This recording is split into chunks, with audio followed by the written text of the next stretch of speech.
Hello and welcome to episode 229 of the 77 Club. Harry, start with the socials. Yes, it's the Wolves 77 Club on Facebook and let's say Instagram, we may as well. At 77 Club Podcast on Twitter. Up to 125 star ratings on Spotify now, so thank you for that. And there we go. Jack Williams is here. Hello, everybody. How many 1-star ratings have we got? Don't say that because people do it. It's like the piss. None. We've got 125 stars and that's it. But on Apple Podcasts, we have got a few 1-star ratings, but that was because when we first started, I think other podcasts just rated us 1 star to piss us off. But anyway, so if you do listen on Apple, can you rate us 5 stars on there as well?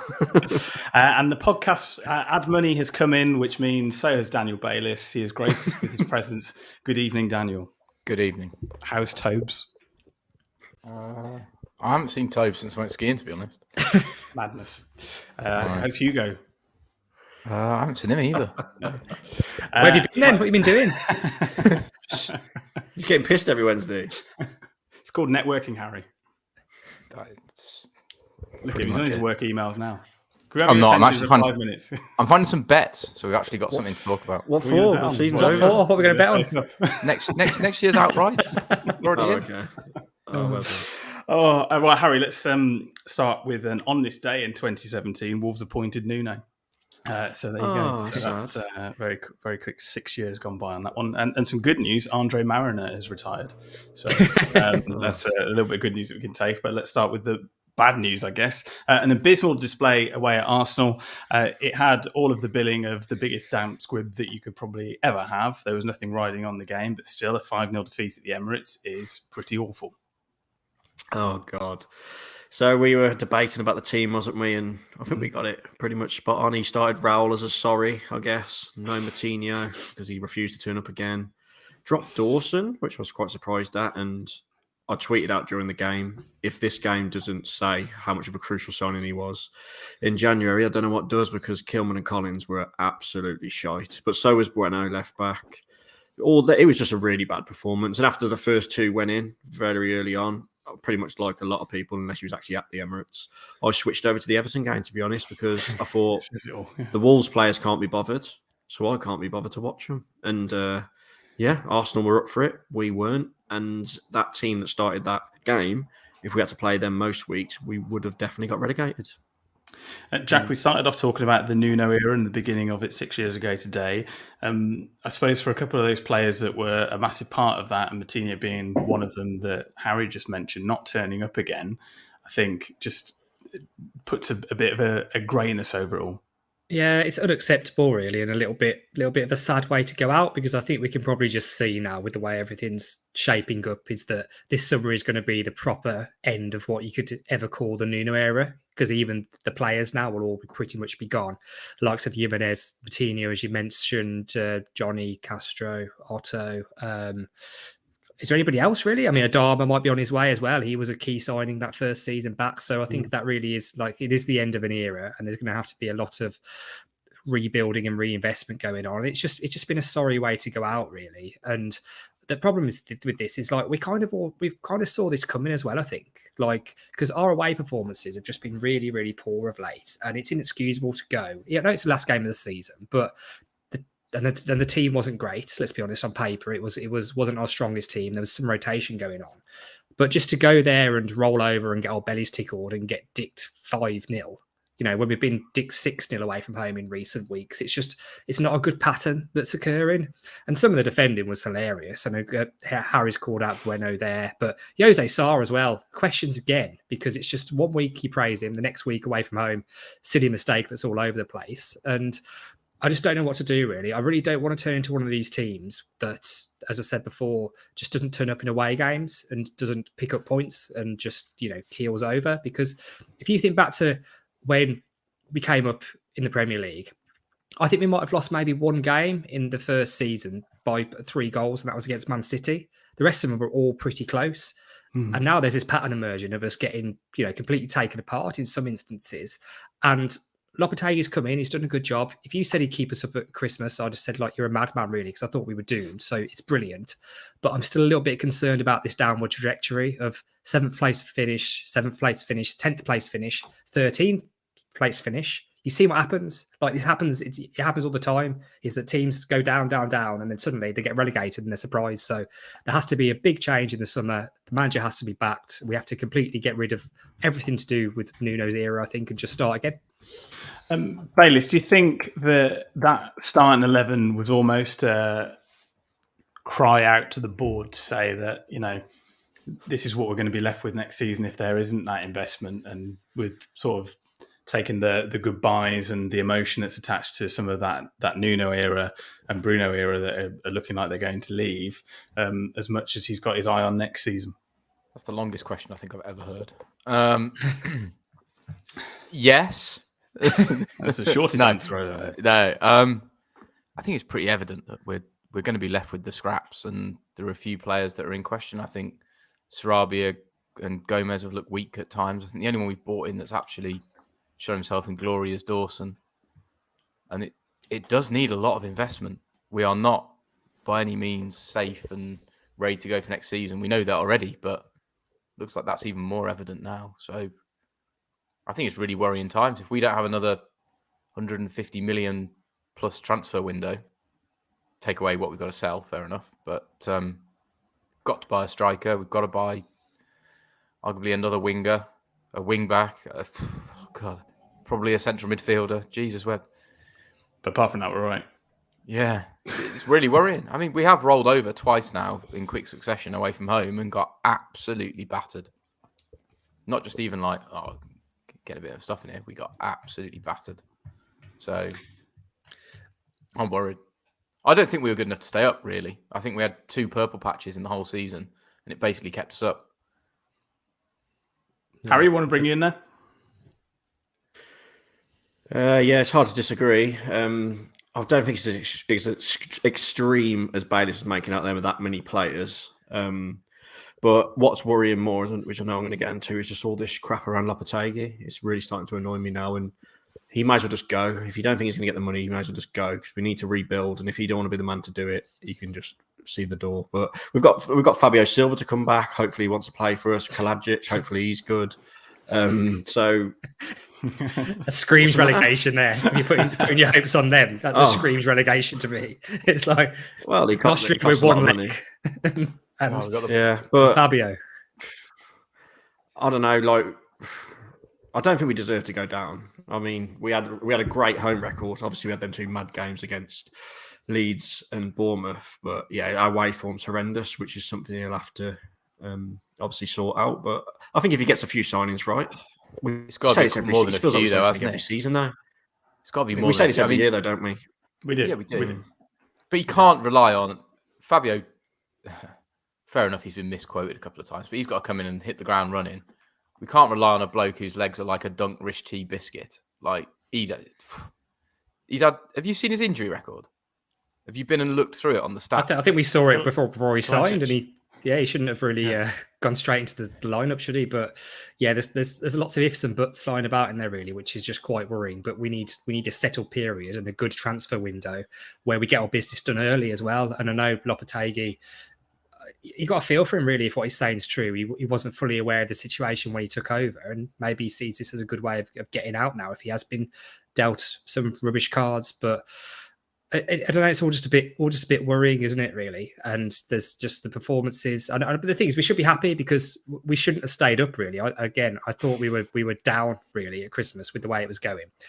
Guys come in, he's won us enough games to stay up. Our home form has been really good. We should be bouncing, but there's just these little things creeping in, and we've been getting turned over in some games in ways that we just haven't really done since we've come up into the Premier League. And you know exactly what will happen. It'll go back down to that. We go on about. Okay, you go. We're going about recruitment, but the signings of Dawson and Lamina in January kept us up, so they can get the right players in. Like Paul's put in the comments that Fosun have thrown money at it, as we know. Nunes, Guedes, and who else? Who else we signed for shitloads of money? Fabio Silva's another one.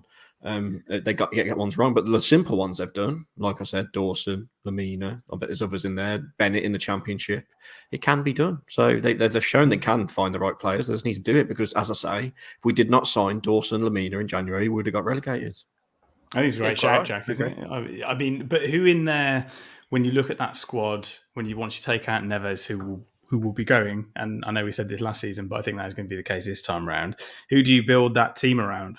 Because arguably, if you want to bring in a player that you're going to be building the team around, it's going to cost more money. Yeah, I mean, you're looking towards, Lemina and Gomez, aren't you, really? Because there's going to be no Coutinho. There have to be other players. You have to bring in other players as well. We need a bit of experience there. You can look at players like Boubacar Traore, who's been around the fringes since he came back from injury. But there's a lot to work out, and I think it is probably a bit too soon to sort of properly be able to predict anything that's happening. The first thing we need is just reassurance that Lopetegui is definitely staying, because there'll be a lot of upset fans who've renewed their season tickets if they suddenly on the 3rd of July, the day after the deadline, say, oh, by the way, he's walked. So don't really know what to do. And so, Harry, let's go on sort of like our season review. And I think what we're going to start with is our predictions from the beginning of this season. And you've had to listen back to that podcast, so I will pass over to you. Yeah, what I will. This is always funny to do this, isn't it? Because obviously at the time we're in a completely different place with a completely different manager, and not all the players we've got now. But yeah, I'll start off. We all predicted a top goal scorer. You'll love mine. So I predicted that Wolves' top goal scorer this season was going to be Pedro Neto. None. Jack went for the obvious in Raul Jimenez. We know how that went. God. Bayless went a bit left field, literally. Went with Pedence, Bayless did. Oh, and a bad shout. That's good. I think Neves got more, didn't he, in the end, I think? Or they got joint. I think they both got 6, didn't they? Yeah. Sam 6. Sam went with 6. Sam went with Raul, so obvious. We went on to top assists. Sam didn't answer this one, but I went for top assists because he'd got the most the previous year. I went for Raul Jimenez. Jack went for Pedence for top assists. How many did you get? None. I don't know. Bayless went completely random and said 8 Nori. So we smashed it. Not stupid. Yeah. But... No, this is when it starts to get good. That dark good. horses. Dark horses of the season. I don't know where I pulled this from back then, but I did actually go with Bueno, so I think I'll win this round. Yeah. Bueno. Jack went with Gibbs White, and then you changed your mind and said Mosquera, so you had a nightmare. I mean, technically he's right. What, dark horse? Gibbs White, yeah. Gibbs White. Wrong club. Bayless went with dark horses Nathan Collins, which... He was a big signing, so I don't think he really should have had that. It was the only sign we made. Sam went with, which is nearly as good as mine, I think. Sam went with Toti Gomez. Oh wow! Give him that. What a shout! Yeah, me and you make your mind up who wins that because both of them had a pretty decent season. League positions, I went with 13th. Oh, spot on. That's where we finished. Mystic Harry. Yeah, Jack went with 16th, so we were all confident. Dan went with 12th. And Sam went with 15th, so we're all in the same. We're all pretty much the same. From memory, I don't think we'd signed like Nunes at that time, and maybe not Guedes either.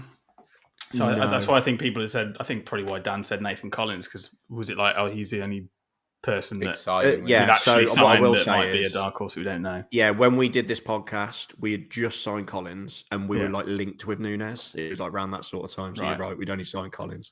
League Cup predictions. Jack. No, so I went for the 3rd round, the League Cup. Jack went for the 2nd round. Dan went for the 2nd round. Sam, don't know why you said this, but you went for the quarterfinals. Which that's where we got to, isn't it? Or did we? I can't even remember where I got to. Yeah, we got knocked out in the quarterfinals by Nottingham Forest. You got that spot on. There you go. Look at that. So Sam, FA Cup. Sam didn't answer this one, but I went for quarters. Jack and Dan went for 3rd rounds, that's when we went out, obviously, to Liverpool in that disaster. And then we went for flop of the season. For some reason, only me and Jack answered. I think Bayless refused to because he didn't want to be negative, which is bloody hell. That's unheard of. Yeah, I went for flop of the season. I said 2. I said Nathan Collins. And then you all had a go at me and said I can't have Collins because we just signed him. But I think that's right, to be honest. I think that's hard. That's harsh. I don't know whether he got dropped. He got dropped for bloody... He did, yeah. Dawson, yeah, but he was there for the first half of the season. Got some. Well, he's the biggest flop then. Not really. He's played half the game. No, but who is biggest then? flop was Guedes. That's a great. Yeah, no, Guedes, that's true. yeah. Yeah, no, that's true. That's true. Just to I answer on also the said- assist I also question, said- sorry, Harry. The assists, Hwang got 2 assists, Martini got 2 assists, and Semedo got 2 assists. So that's so it. shit, isn't it? That's so bad. Oh my god. That's so bad. The other flop I had was Gibbs White, but he left. So, and then Jack's flop was Hwang Chan. Oh, he's actually contributed the most, I think, Yeah. in terms of goals and assists. 4 goals, 2 assists. Yeah, I think that's wrong. Yes. So We're good, to aren't be we? honest, We're good. Yeah. I think there was a few. There was a few that were on the head, and then we did a lot that was just way off, which always happens with these predictions because it changes so much, doesn't it? It does, throughout yeah. the season. The context of what happened. No, thank you for listening back to that. A big shout out, obviously, to my dark horse of the season, Toti Gomez, who's been called up by Portugal. So he will join his other Wolves teammates, Jose Sá, Nelson Semedo, and for now, Ruben Neves, for their European Championship qualifiers against, I think it's Bosnia and someone else. So well done to him. Do you think it's deserved, Harry? Obviously, he sort of came into the team second half of the season. Lopetegui took a liking to him, and he's done quite well. Got a couple of goals.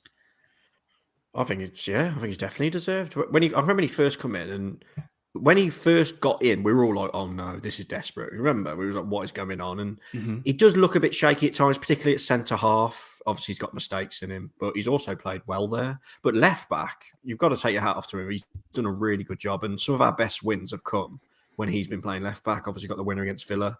He played, I think he started against Chelsea at home, didn't he? And maybe Spurs. So he's been pretty solid. Considering he's not a natural left back, you've got to say fair play to him. Jack, what do you think of his exploits? Is he something of a starter next season? Because I know we were saying like fullbacks were sort of positions that we're looking at strengthening.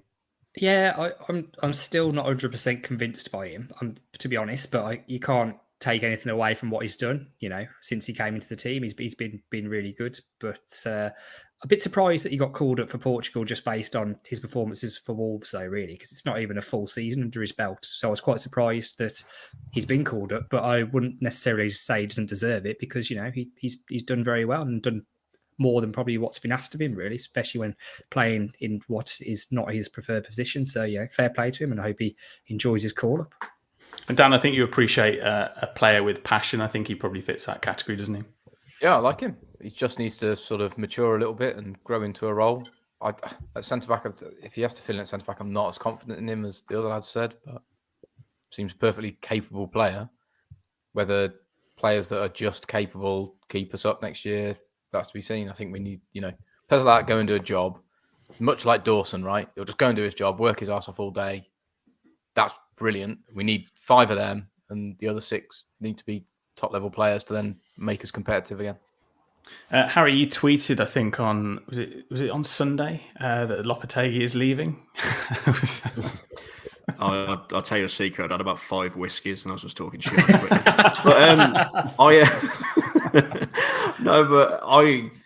don't know what's going on with him. I know we'll get onto it, but let's talk about it now. Because just talk about it's annoying me just because I really don't want him to leave. But it would. I don't know. I don't buy this thing of you go into a job interview and they say, yeah, no, we've got loads of money, and then then the conversation stops there. You'd think it would be a little bit more high level than that.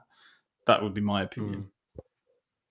Yeah, well, you can see in the comments, Mark Rhodes and someone called Rubber Dinghy Rapids, they're arguing about if Lopetegui is a good manager or not. I'm on Mark's side. I think Lopetegui is a brilliant manager, but I don't like what he's doing at the moment. Like, fair enough. Come out in a few press conferences and say, look, I want to be backed. But he's just every day. It's all you're seeing on Twitter now. New quotes from him. Just make your mind up. Either go or stay. Simple as that. You've had your meetings with Jeff and that. You're just winding up all the fan base and you're just unsettling the club and the players. So as much as he's a good manager, make a choice. You realise if he goes, that's it. No, you say this every season, Bailiff. No, think about it now. Every season. Think about it now. It guarantees that the board aren't going to back a manager. Because that's the only reason he's going to go. They hardly back Bruno Lage either, did they? That's why they got him in, though, because they knew he'd be the cheap option. So. Yeah. Then they shit their pants and then had to get players in January for Lopetegui. But we're back to square one, aren't we, with this FFP? Never-ending story. Let's have a look at the 3 teams coming up, because I think that will obviously play a part in next season and the strength or the weaknesses of them. If you're looking at potential managers, I mean, Vincent Kompany has done a very good job at Burnley, and whether he's ready for the top level is yet to be seen. But there's no reason why he shouldn't succeed. But Jack, what do you think of the calibre of those 3 teams coming up, which is Burnley, Sheffield United, and for some reason Luton Town? I think a lot of people have been called out, particularly on Twitter, and you've probably seen similar sort of things, and just saying, is this the Premier League? When you look at all the teams that are in there now, we're listing those 3. And I'd include ourselves in that a little bit as well, because, historically we have been a championship or Division 1 club for the best part of the last, 30 years. So I can see why people are sort of saying that and calling it out. But, everyone's there because they do deserve to be there. Burnley have been there in recent years. Sheffield United, have come straight back up. Luton is an unusual one, but you just think back to when Stalis Solbakken got sacked. Luton were in the conference then, and they beat us, and now they're in the Premier League. That is quite the journey, to be fair to them. It's a little bit annoying from the person who goes to most of the away games, and the fact that their ground is tiny, and so the away allocation will also be tiny, probably about 1,000 or so for that. So that's a bit annoying, but yeah, it does also bring with it this sort of. This sort of mentality straight away when you're looking at the teams that have come up and the ones that have gone down, which are more established Premier League names, with the exception of Leeds, probably. And you're thinking, well, if we get relegated from this lot, then there will be hell to pay, really. But it doesn't work like that, so you can never know. Everyone's there because they deserve to be there, and putting a bit of fresh blood in the Premier League is not a bad thing, in my opinion. So let's see how it goes. But having said that, if we get battered 4-0 away at Luton, then that's just not going to sit well with any Wolves fan. I don't care who you are. I think, Dan, it's one of those. It's 10,300. It shouldn't be allowed. What's Bournemouth? 12. About the same, 11 or 12. Yeah. But you don't have to walk through someone's fucking living room to get in it. I quite like the fact that you get those little nuances of English football that you don't really get some other places. I mean, if they prove they're good enough and stay up, they're planning in for a new stadium, aren't they? Already, it's all in the plan. Yeah, doing something. Yeah, they are doing. It's still going to be in Luton, isn't it? It is still going to be in Luton. Fair play to Rob Edwards, though, man. One of our own. True. Yeah, that's true. No, go on, Harry. What do you think of it all?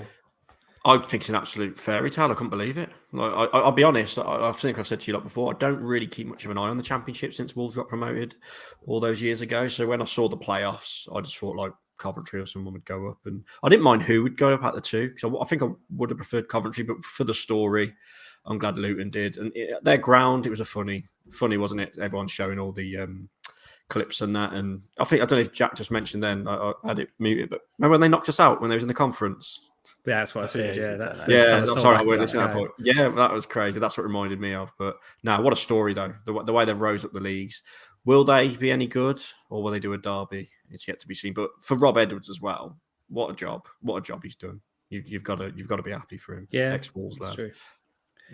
There was my dad texted me and said there was a Wolves connection to all of the playoff winners. So Dominic Iorfa and Paul Simpson as well. So, and obviously Rob Edwards you just mentioned. So. Well, look at that. A little bit of a trivia question. What are we talking about next? I think there was a story in the news. 5 men who illegally streamed Premier League football matches to tens of thousands of people have been jailed.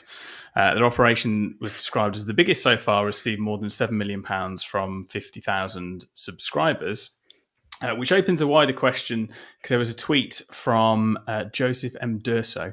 I'm obviously not condoning anyone breaking the law, but unless the Premier League improves its abysmally bad value offering to UK consumers, people will seek out illegal options. I know it's something that we've spoken about on here before, but no one, I don't think, been jailed at this sort of level, Harry. But £7 million from 50,000 subscribers just shows that people are willing to pay, well, a lot less than maybe the Skies and BTs of the world are wanting. Well, as someone who's never watched an illegal stream and pays for everything outright, I've got to say it's disgusting. They deserve everything they get. No, but I think the main thing for me is you can't get Wolves. The game the other day, the Arsenal game, it weren't on telly. No. So you're going to seek out other means, aren't you? That's the biggest problem. So these streaming services, obviously, they are illegal. But if the Premier League want to stop it, they've got to get rid of this stupid rule where they're not allowed to broadcast all 3 p.m. games and things like that. Once we've said it so many times, make a Premier League Netflix and it will be sorted. Surely Fans it's will going to pay happen. for it. It's got to. Else this will keep happening. These 20 streams quid a keep month for popping your up. own club and 40 quid a month for all of them or something. Like, it's going to happen eventually. It has to. People keep doing it. Did this service that got busted? Did they manage to stream a League Cup game between Man City and Wolves at all? That's one way of getting rid of your Facebook. I have got no idea what you're going on about, Yeah. Jeff. You might have to give context about that because no one's got a clue what we're going on about. Yeah, it was just make you lot laugh, really. But Dan, I always think about when we went to America, we were at Aaron's and walked upstairs, and you're in the living room watching like Kent versus Worcestershire on US TV, and he's like, yeah, no, we've got every single sport. And it just seems to be the case that the UK, and like that tweet says, has just such a bad offering for fans in the country in which these games are happening. Yeah, I think around the world, you can pretty much get anything, can't you? I think around the world, you get every Premier League game. And I don't know what it's like here if you watched foreign football, though. Like, if you wanted to, I don't know, say, for instance, you support a team in the Bundesliga, can you watch it on Eurosport on your Skybox? you can probably stream it through the club, actually, kind of like when we were in the Championship sort of thing. They probably have packages where you can, if you're a fan of a second division German team, you probably are able to, yeah. But yeah, go on, sorry, Bailey, go on. No, the Americans have it right? Like, they have 1 million sports channels, and you can watch anything from extreme kabaddi from Ahmedabad down to the Champions League finals just on your TV for one subscription. I dread to think what they pay for it, but you've got every sport ever. It's YouTube TV, isn't it? I think. Yeah, well, this is the thing. Some of it isn't that expensive. Like some of the Premier League subscriptions, I know it's now the fourth most popular sport in America. Actually, apparently, it's overtaken hockey. So I read this week. But yeah, the price point is not as severe as you might think. But even if they brought in something where it was just the Premier League games, because I know the thinking behind it previously is that people would stop going to the 3 o'clock kickoffs if everything was on TV. And that might still be true of the lower leagues, potentially. But I think people would still sell out Premier League grounds, particularly when you've got so many tourists coming in. Like, I think we'd sell out easily. So I don't think it's an issue anymore. For me, it's just old men not moving on with the times. They just need to get with the times. That rule is from the 1960s. Exactly. Really? That's it. I mean, it needs to get with the times because otherwise, there's that service that got done, which is the biggest one ever. I'd never heard of it. There are so many more that I think are more popular that people just know, and there's so much competition in these sites that are streaming. And with the way technology is now, it's you've seen it with music, you've seen it with films and stuff, and Netflix and Spotify, for examples from those two fields, is the way you can stop piracy is by delivering everything at a more reasonable price point. Yeah. Granted, it might mean your investment falls in the short term, but for long term, that's the only way you can actually monetize it. Because otherwise, people will just keep streaming it for free. But I guess to start with, they've got to buy all these rights. That's the problem. How much is the Premier League rights? I think you can wait until they expire. You can wait till they expire. Though, if the Premier League did it themselves, wait till all the contracts expire, then they could do it. Because there's talk about another broadcaster coming on in the UK, isn't there? As well as DAZN were after the Premier League rights. So not so much in America, but DAZN, like around the world, have got so many rights for the countries, and they charge not much at all. So it'd be good if someone like that got it. But it's the main sport in our country, isn't it? So there's so much demand for it, and BT, Sky, and Amazon pay so much money to the Premier League for it. That's probably why it won't happen for a bit yet, because I think they've got another 6 years left, haven't they? So it's going to be tough. But they need to just get rid of this bloody rule that you can't have so many 3 p.m. kickoffs shown because, and just them lads getting done. How many years do they get? 10, 11 years, those lads? It's quite a lot, yeah. It's quite a lot. It's just the UK justice system in a nutshell, though, isn't it? Like, the manslaughter you get for that. That's like manslaughter charge, isn't it? Yeah. They've just streamed like the Premier League games. Yeah, 11 years the main, man. That was just 8 weeks. That was just for them trying to make an example of it, doesn't it? To try and discourage other people. That's all it was. But yeah, it's a bit ridiculous that 11 years. I know they made a lot of money off it as well, but I'd imagine that to get seized or is the problem the lag and the delay that it would be? Because I imagine that the infrastructure would be around an internet connection. Because look at Amazon Prime. But if it's Amazon, spot on. Amazon's the best coverage. That's best coverage, but I mean, it's behind though, isn't it? It's still delayed, yeah. Just update Turn your phone sound, we sound. There's a But how delay good though, isn't was there? I mean, it? I think that's what it is. Well, then you just have to turn your phone off, don't you? Yeah, like. But how good was it when we was in the Championship, like Jack mentioned a minute ago, and you paid a £5 to watch an away game? Which was also illegal. You had to pretend you were in a different country. Oh shit! No, I Whoever didn't do did that. that, I didn't do that. doing Yeah, that, well, mate. I've been told Oh, people no did that idea. anyway. Yeah. That was Oh yeah, you had those VPNs, didn't you? it was Not when you did it, Harry yeah. Mansilski in Russia, I think, was watching That Wolves was versus illegal. Barnsley. Damn. Yeah. Just drop yourself in it. That was years ago, though. My name's cleared now. You can't get me 11 years for that. So you're running on the pitch versus Rotherham and streaming all the games illegally in the Championship. Yeah, Harry, you're going to be sharing a cell with that guy. But yeah, no, I agree. I don't think Dan's hit the nail on the head. 20 quid a month for your own club and 40 if you want to watch all of them. I think I saw some sort of stat that there's 645 million households that watch football around the world. So 20 quid a month is about £1 billion, isn't it? Anyone at the Premier League watching, CV available on request, please contact us via Facebook, Instagram, or Twitter. You're too busy at the pub every week, mate. Don't get old. It's networking. Oh dear. Right. Okay. Now what do you do? Oh, Bailey, you said to have some bets. I did. Let's have a look at some bets. Let's see what you got. I've been really positive with them. This is Excellent. for next season, is it? Yeah. We haven't even spoke about this season. Have we got the review of it, like our favourite moments or anything? Should I start with the one? positive? Favourite goal is about 3 to pick from. I'll start with the positives. Wolves to finish in the top 6 is only 14-1. Is it? Don't know who's setting those prices. Christ. Wolves to go down 9-2. Yeah. Man City to win the Premier League and Wolves to finish bottom 28-1. That's plausible. And then if you can pick all 3 of the relegated teams, you can get some really good odds on it. But I personally quite liked Luton, Forest and Wolves all to be relegated 66-1. God, you're so positive, Bayless. You've had to go down. Wolves to win the Champions League is 1,000,000-1. No, Right. We're not That's in the it. one I'm betting on. It's the Champions League. I'll give you 1,000,000-1. I remember last year, obviously, because I listened back to the pre-podcast from last year, we were 5-1 to go down last year. But at the time, we all thought we were going to be pushing top half. Pretty much. Well, we didn't now, actually. right? We didn't actually look at predictions. But... I have had a look at the odds briefly myself actually the other day, and the thing is, between probably about 10 clubs, really, there's not that much in it in terms of relegation because they just don't know. Look at teams like Leicester, Everton, and West Ham are all involved in the relegation battle this season, who you wouldn't necessarily expect. And obviously, Leicester went down, Southampton as well, so you have to be really cautious about it, really, because I think bar the big 6 clubs and then probably Newcastle as well this time, it's not completely impossible that any of those remaining 13 can probably go down. Yeah, it's more of a mini league now, isn't it? The two sort of things have opened up again as it was maybe 15 years ago. But actually, just recapping, Harry, what would be a favourite goal from this season? Well, I know Nunes officially won goal this season, which was a belter. But It was a belter, you've got to mention Johnny's. I know he had an absolute shocker and we lost, but just as an 41 individual yards. moment, it was it was a great goal. But apart from that, how many did we score? 31 throughout the whole season. 31, So I think I thought Pedence's goal away at Everton, the equaliser, was a nice finish on the volley. I remember that one. Obviously, a few of the last Gomez away at Southampton. I'm talking like memorable. Yeah. 8 Norris at Everton. 8 Norris at Everton sticks in the mind. That's up there. Yeah. Those 2 results were massive.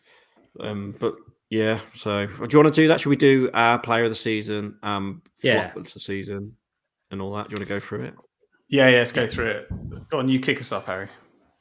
So I know Neves was officially player of the season, but I'm actually going to go with Dawson. And I know he's You only hate in half Neves the now. You season. hate him. You hate Yeah, that well, he's man dead now. to me. He's going to Barcelona. Oh, we didn't even speak about that yet, have we? Neves is going to Barcelona. So now he's going to Barcelona. I'm going for Dawson as my player of the season. Jack, player of the season? Because it's called player of the season, not player since January, I think it has to be Neves, really. But yeah, the tide did turn when we brought in Lopetegui, Dawson, Lamina, so I can see why they're getting shouts, but it is so he needs to give it to someone who's been there for the whole season, I think. So I'll say Neves. Baylis? Not Bueno. Raul Jimenez. Obviously, it's Neves, isn't it? I think if it wasn't for him, we would be absolute goners because the games we've played well in and got points, he's controlled them. And Yeah, good point. Good point. I think the signing of the season is Lopetegui by a country mile. Personally, And he's leaving soon as well. hasn't scored any goals. Flop of the season, Harry. Just going to get this comment up. Podence, If it Sarr, or loads. Raul, who's been the most frustrating to watch from Mr. Joey? So Baines? I named those. So those three, I think Podence, Sarr, and Raul have been frustrating. But I'm going to throw Neves in there as someone who's been awfully frustrating. And I am actually going to throw Traore in there. So out of all of them, I think the biggest flop, obviously Guedes, but he left before Lopetegui come in. So if you're not going to say Guedes, it's got to be Neves for me. For the hype, he has been such a letdown. And do we have a Nunes from Jack and Bayliss? Not quite. I see what you're saying because with the big price tag and everyone's saying that he should be going to Man City or Liverpool. That it didn't live up to the hype. Is he the biggest flop? I mean, yes, you said him, but Guedes and the Austrian guy are the ones that stick in my head. But again, didn't really feature that much, so it's probably a bit unfair. Who's been rubbish this season? Jimenez, isn't he? I don't know. Go on, Dad. I'll bring you in because I'm just rambling, thinking. Podence has been frustrating. I get that. So's Nunes. I think as a pure flop, it's a bit difficult, but it probably is. Sarabia? Sarabia, yeah, So, that's a great that's shout. a bit harsh. I think. Is it? Yeah, a little bit. Collins? A little bit. The 4 or Collins 5 is times I've definitely watched harsh. him- I agree with Dan. The 4 or 5 Don't you think times it's I've funny? watched Sarabia live, he's done nothing. Yeah, he had like 2 good games, if I can remember, but the rest. Fulham like you away, say, he was all right. yeah. And Liverpool at home, he was all right. First half. But it's funny, we were talking about our best player of the season. We named like 3, and then we've gone on about frustrating ones. We've reeled off about 9. Yeah, that's proves out what our season's been like. well, Traore got forgiven immediately for running 50 yards for the goal against Everton. That was class.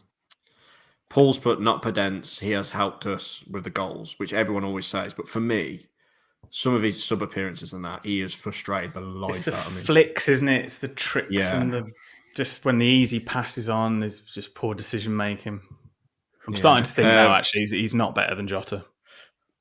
Flop is Hwang. He's annoying to watch. He hasn't made a tackle. Also, I think Hwang, when he returned from the World Cup, was really good. I thought Hwang was good. Harsh.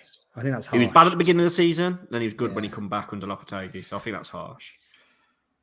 I said that. Do you think the World Cup helped or hindered Wolves' season, Harry? Oh, God, it saved us. If the World Cup never happened, we were going down. There's no two ways about it.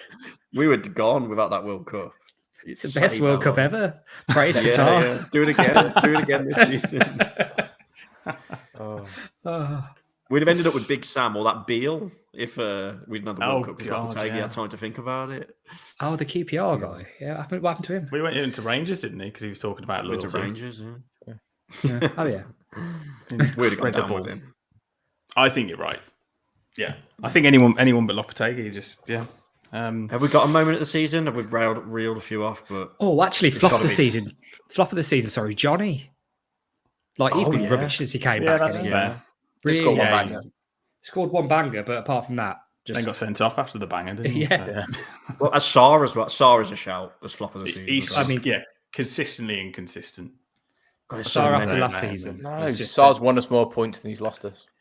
Oof. See him drop the ball in his own net at Arsenal the other day. Sky Sports News has like the rolling stats of the season. I think the only Wolves player in it is Sarr for most saves. Yeah. He's got most clean sheets. I think he's top 4 or 5 in most clean sheets, which I don't know how. We had a lot of 1-0 wins. He hasn't let any goals. So. Yeah, a lot of 1-0 wins at home, but he just lets in 10 away from home every week. Exactly. Yeah, what's that? 11 in 2 away games. Hello, Paul Harris has put. Paul Harris, I knew Harry would pick this out. I knew he would. He says, "What has Neves actually done this season? What has Neves actually done? Hey, he got suspended for 2 games, and we got 6 points. This is a Villa fan sat in his hovel at home with nothing else to do. Like, yeah, do you know when you talk about highlights of the season? If I'm going to pick like a little period, not actually one game, when we beat Chelsea and Brentford when Neves weren't there, them 2 games kept us up, and we played well because Neves weren't there. Mm-hmm. Oh, Look at that. Jack's not even biting that. I mean, you can't. They're facts. You can't dispute them. But yeah, it's mad. Last question then. You may. Who is our first signing going to be? And if it's not a who, it's a where. So, who do you think our first signing will be? Where on the pitch? So, what position do you think the first signing will be? It has to be a Neves replacement for me. Yeah, I think it might be that striker from Coventry. Striker. It's got to be a striker, isn't it? Really. Guyorquez, whatever his name is. Yeah. We see what happens with, obviously, Jimenez is going to go. Costa is probably going to go. Then where's the strikers? We've got Cunha, who's a striker who can't score. Well, it's not really a striker, though, is he? So that's a bit unfair. But Lopetegui wants to keep all them. That's what he said in his press conference. He wants to keep Costa. He wants to keep Raul on. Even I know Raul's got another year left. But he wants to keep Adama on, but he can't apparently. So but Raul and Costa are probably getting paid between them about 160 grand a week. We can't justify those wages for those two players. Yeah. Costa maybe, Jimenez definitely not. Jack, who's better? Fabio Silva, Costa, or Raul at the moment? Costa. You think Costa's better than? Well, yeah, actually, he's playing. Actually, I think I agree. I think the problem with Cunha is obviously £43 million that we don't really have, and we've got to spend it on him. Well, he's a nice bloke, so it's worth it. He is lovely, yeah. And we've got Connor Coady coming back, so let's whack him in there as well. What about him? Oh my god! At the deadline today, today. I think it's today, apparently. Yeah, it is. 31st of May. So, like I said, he'll be working in the ticket office next season. So, good luck to him. Chief cheerleader. He'll be there with the two. You wouldn't have him back in, would you? I know everyone's slagging off like Collins and Kilman from the other day, but surely Cody's not going to be back. Coady and Dorse centre half next season in a 4. I can't see it. I think Coady, with the way it all ended, I think Cody's Wolves days are done. There's talk he might go to Sheffield United. Apparently. Yeah. If Everton don't want him, I mean. I know he played the other day, but he got dropped from Everton for quite a while, didn't he? From their first team. So I don't think he set the world alight particularly. I don't think they want him. So they don't want him, Everton. But to be fair, if I was a team that just came up, I would take him. If you're going to play a back three, then definitely. But did you see Luton want William Jose as well? They are going down. Saying that, he's probably helps us better than Fabio Silva, Costa. Kevin Jackson, right? There's a lot of fans with this opinion. A lot of fans. Kevin Jackson puts Coady is still better than Collins. A lot of our fans hate Collins. I don't know what it is. But no, I don't know what it is either. He's still so young. That's the thing. I think people don't realise because he's 6'5" and looks like he's 40. But he's like 24, 25. I'm not being funny, but I'm better than Coady. Well, we'll see. Actually, you've got a charity match on Friday. Is that Friday? Yeah, it is. Yeah, Harry actually thinks Julian wants to keep Raul. Oh dear. Right. Okay. I think that was just bluffing. Yeah. Yeah. Just being nice. Being nice. Yeah. After he didn't bring him on. Well, that right. See you in August. Bye. Brings to an end a very, very sorry season. Where we thought we'd do a lot better. Look, actually, 13th isn't bad when we. 13th's all right, considering. Considering the context of the season as a whole. But we'll say goodbye to Harry Mansell. Yeah, if you're not going to watch me play in the charity game, there is that TST league, isn't there? With Sacco, Stearman, all of our old boys from the Mick McCarthy era playing. Weirdly, Darius Vassell. Vassell's playing. Wolves legend. Yeah, I don't know what that is. He's a coach, isn't he, at Wolves? Yeah, I think that's Kevin Foley's manager. Stephen Hunt's playing. It's $1 million for the winner outright. So if we win that, we'll have loads of spending at the January transfer window. And pay Costa's wages for 10 weeks. But obviously, thanks everyone for listening this season. I'm going to snap all the Fancast lads on Friday, go through them 2-footed, and then I'll be watching that TST game. See you in a bit. I'm joking. It's a goodbye from Jack Williams. Bye, everybody. Yeah, I think I'll watch a few of those TST games. Yeah, as well. Not the charity game, Jack. What's wrong with you? It's Friday, mate. I've got work, and I come on. If you're playing a weekend, then maybe watch the highlights on YouTube. I will. It's a goodbye from Dan Bayliss. Goodbye, everyone. Have a nice summer. And it's a goodbye from me, and thank you for listening this season. We will catch you in August.